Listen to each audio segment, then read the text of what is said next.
Government says the drafting of the National Resource Fund Act is another indicator of its intention to be guided by fiscal prudence in the management of petroleum resources and revenues. This is clearly outlined in the Green Paper on the Natural Resource Fund. More from Stacey Carmichael.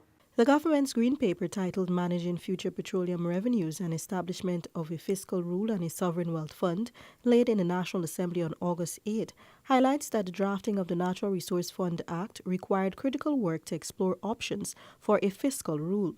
This fiscal rule would outline the principles and requirements that will govern the amount that can be withdrawn from the Natural Resource Fund, NRF, in any given year.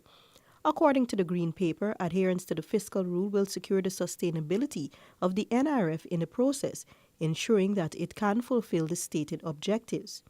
Given its importance, the Ministry of Finance has fielded multiple missions from the International Monetary Fund, IMF.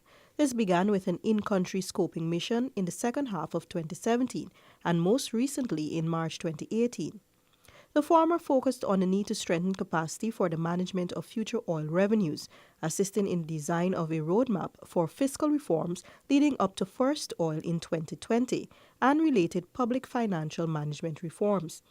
The second mission served to quantify and model the terms of the existing production sharing agreement, PSA, from known and potential investment decisions within the Stabroek Block. The Green Paper states further that the collaborations, technical support and capacity building initiatives have served to guide the development of the proposed fiscal rule, which is crafted to be macro-fiscally prudent and to minimize Guyana's risk of exposure to the resource curse.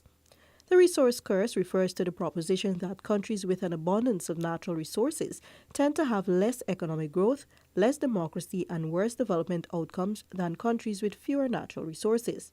The historical risks, such as Dutch disease and resource curse, associated with natural resource revenues of a significant scale, make it important that the government ensure its sustainable use to support both near-term and long-term national development and future generations.